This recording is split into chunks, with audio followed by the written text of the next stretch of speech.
Hello दोस्तों, कैसे हैं आप लोग। और अभी है 9 का टाइम हो रहा है, 9 बज चुके हैं। तो मैं बनाने जा रही हूँ करेले की भुजिया। तो बस वही मैंने फ्रीज से करेले निकाले हैं और इनको धुल कर काट लूँगी और छोटे छोटे पीस करके काटूँगी इनको। तो वैसे तो ये आधा किलो करेले हैं, पर मैंने आधे ही निकाले हैं क्योंकि ज़्यादा बना के अगर रख लो ना तो फिर खपते नहीं हैं। और मैं लेती हूँ तो मैं उसी हिसाब से ही लेती हूँ, लेकिन बस मेरे पति देव हैं तो वो लेकर आए हैं, तो वो आधा किलो लेकर आए हैं और पूरा एक साथ आधा किलो बना लेती हूँ तो फिर वो कई दिनों तक चलते हैं। क्योंकि बच्चे हैं जो वो उतना नहीं इन चीज़ों को पसंद करते हैं और हम दोनों ही खाते हैं फिर। तो इसीलिए मैं ना आधे बना लूँगी और आधे फिर मैं बाद में 2-4 दिन के बाद फिर बनाऊँगी। तो बस वही मैं काट लेती हूँ और प्याज वगैरह डालकर और इनको फ्राई करके फिर बनाऊँगी। और इन दिनों में तो ये है कि करेले बहुत ज़्यादा चलते हैं और अच्छे भी लगते हैं। वैसे तो गरम होते हैं, लेकिन दाल वगैरह के साथ ना अच्छा लगता है करेला वगैरह खाने में। तो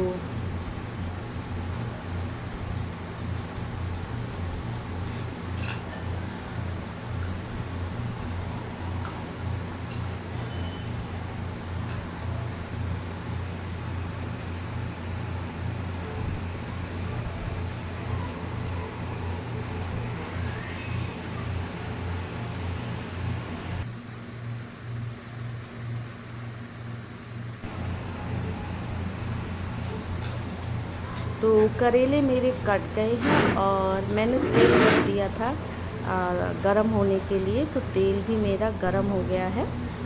और बस इसमें क्या है, थोड़ा सा मैं जीरा डाल दूँगी और फिर करेले डाल दूँगी इसमें। तो वो क्योंकि करेले हैं ना, उनको टाइम लगता है फ्राई होने में, तो पहले मैं करेले फ्राई करूँगी और उसके बाद जब करेले फ्राई हो जाएंगे ना, उसके बाद मैं इसमें प्याज डालूँगी। तो वैसे तो मैंने बहुत छोटे छोटे पतले पतले काटे हैं, तो जल्दी फ्राई हो जाएंगे, क्योंकि जितना बड़ा पीस रखो उतना ही ज़्यादा टाइम लगता है करेले को। तो मैंने तो बहुत छोटे छोटे पतले वाले पीस काटे हैं। तो बस करेले हो गए और ये मैंने प्याज डाल दी इसमें। और ये ना अभी मैं बर्तन धुल कर आई हूँ, तो बस वही मेरा ना कपड़े सूट है जो वो गीला हो गया।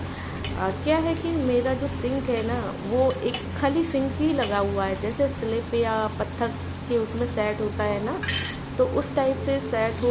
तो क्योंकि जब कपड़े बर्तन वगैरह धुलती हूँ ना, तो ऐसे एकदम टच हो जाती है, जैसे अभी मैं यह स्लिप पर टच हूँ।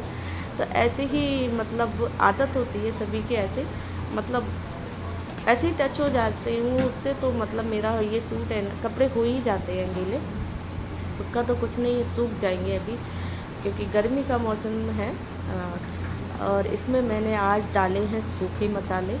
वैसे तो पीस कर मसाला डालती तो ज़्यादा टेस्टी बनता, पर मेरा जो मिक्सी का जार है मसाला पीसने वाला, तो उसका क्या है कि नीचे से जो मशीन में पसाने वाला सिस्टम होता है ना, वो सारा ख़राब हो चुका है। और क्योंकि बच्चों का काम ऐसा ही होता है, लापरवाही का। तो वो मेरी बेटी एक दिन चटनी पीसने के लिए उसको लगा रही थी, तो उसने उसको मशीन में अच्छे से सेट नहीं किया और मशीन को चालू कर दिया, तो उसके सारे वो प्लास्टिक के होते हैं, तो सारे टूट टाट गए। बच्चों का काम बहुत ज़्यादा ही लापरवाही वाला होता है, वो बिल्कुल भी ध्यान नहीं रखते किसी काम को करते टाइम। तो बस ये जो करेले हैं मेरे बन गए और इसमें मैं दाल लगा देती हूँ, क्योंकि करेले जो हैं बिना दाल के तो नहीं अच्छे लगते। और मैंने आधे ही करेले बनाए हैं, आधे नहीं बनाए हैं। तो दाल आज मैं बना रही हूँ, वो है छोले वाली दाल। मतलब चने की दाल, तो उसमें तो कई सीटियाँ लगानी पड़ेंगी तब जाके बनेगी। और जो अरहर की दाल होती है वो बहुत जल्दी बन जाती है, 3 सीटियों में दाल बन जाती है, लेकिन इसमें मुझे 7-8 सीटियाँ लगानी पड़ेंगी। क्योंकि क्या है ना कि दाल अगर पहले भिगो के रख दो तो जल्दी बन जाती है, और मैं भिगो के रखती नहीं हूँ, और इसीलिए तो जब तक मेरी दाल बन रही थी तो मैं इधर आ गई कपड़े धुलने के लिए। ज़्यादा कपड़े नहीं थे, थोड़े ही कपड़े थे, क्योंकि गर्मियों में उतने ज़्यादा कपड़े नहीं होते हैं। और गर्मियों में जितने सारे घर कपड़े उतारता है, सर्दियों में उतना एक मेंबर के कपड़े निकलते हैं। तो बस थोड़ा इसीलिए मैं हाथ से धुलने बैठ गई। और ये है डार्क कलर के कपड़े थोड़ा सा, तो इनमें मैं थापी चला दूँगी, जिससे क्या साबुन वाला जो पानी है ना, वो साबुन अच्छे से निकल जाएगा। इसमें पानी डाल के थापी चला देंगे तो वो अच्छे से साबुन निकल जाएगा बस। और तब तक मेरी दाल हो जाएगी बनकर रेडी।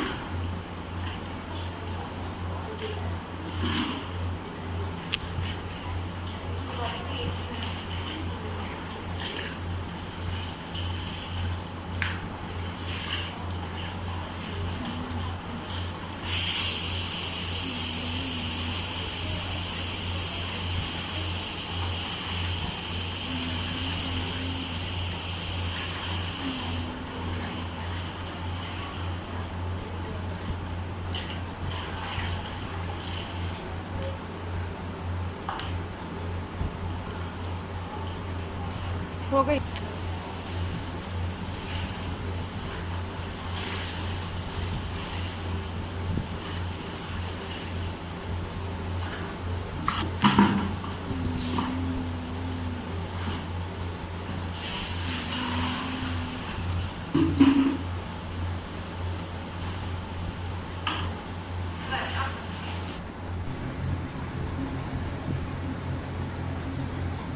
तो कपड़े में धुलकर डाल आई थी बाहर, और दाल भी मेरी होगी बन के रेडी।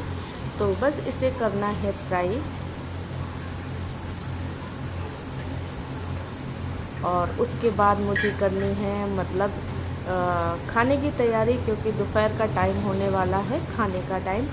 तो सैलड वगैरह भी तैयार करना है काट कर, क्योंकि सुबह से उठो तो मशीन के जैसे बस लगे ही रहो यही काम होता है। पहले ना सुबह उठकर बच्चों के लिए तैयार करो और उनका लंच वगैरह बना कर दो, और फिर उसके बाद झाड़ू पोंछा, और फिर अपना पूजा वगैरह और चाय वगैरह, और उसके बाद फिर दोपहर का खाना। तो बस सुबह से जो स्टार्ट होते हैं, बिस्तर छोड़ते ही बस मशीन के जैसे स्टार्ट हो जाते हैं और लगे ही रहते हैं। तो अभी ये मेरे दाल फ्राई हो जाएगी, और इसके बाद मुझे चावल भी बनाने हैं, तो मैं इस पर चावल भी लगा दूँगी।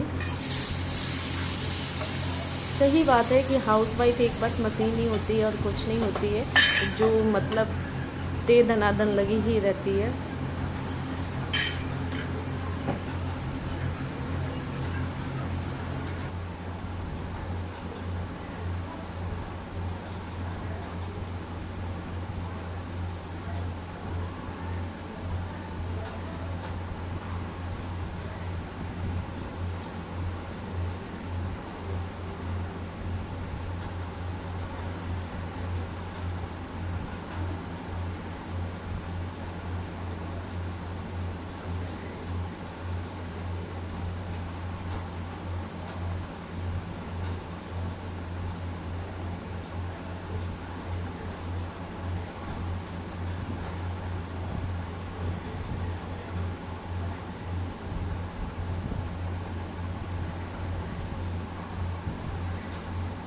तो टमाटर पक गए हैं मेरे, अब इसी में मैं दाल पलट दूँगी, और फिर बस उसी कुकर में मैं धुल कर अंदर से ही धुलूँगी, पूरा तो नहीं धुलूँगी, क्योंकि अभी इसी में चावल लगा दूँगी तो चावल बन जाएंगे। तो ये देखिए दाल हो गई फ्राई, और बस इसको हटाऊँगी तो इस पर चावल रख दूँगी बनने के लिए। तो हो गया था खाना बनकर, तो रेडी हो चुका है, लेकिन अभी खाया नहीं गया है। तो क्योंकि अभी मेरे हस्बैंड आए नहीं हैं, और वो आए थे मतलब तो कुछ काम से चले गए हैं मार्केट बाहर। और फिर मैंने अभी सारा कुछ रेडी कर लिया है, सिर्फ रोटियां हैं मेरी सेकने वाली। तो तब तक मैं इधर पोंछा ही मार देती हूँ। वैसे तो पोंछा झाड़ू सब सुबह हो ही चुका है, और ये बैग रेडी रखा है क्योंकि मेरी बेटी अब जाने वाली है गाँव एग्ज़ाम के लिए। तो बस मतलब सुबह झाड़ू पोंछा हो ही जाता है, लेकिन मेरा सिंक उधर है और मेरी स्लिप खाना बनाने की इधर है। तो उधर से इधर काम करते करते ना पानी का करो ना तो काफ़ी पानी का मतलब हो जाता है। कुछ भी उधर से धुल कर यहाँ तक लेकर आओ, और यहाँ से कुछ भी बर्तन उधर लेकर जाओ ना तो पानी मतलब फैलता ही रहता है। तो इसलिए बस खाना बनाकर और एक बार मैं इसमें दोबारा से पोंछा मार देती हूँ, जिससे क्या है ये ना बिल्कुल साफ़ रहता है। और इन दिनों में तो जितना भी झाड़ू मतलब झाड़ू उतना नहीं मुझे थोड़ा प्रॉब्लम होता है, पोंछा लगा लूँ तो क्योंकि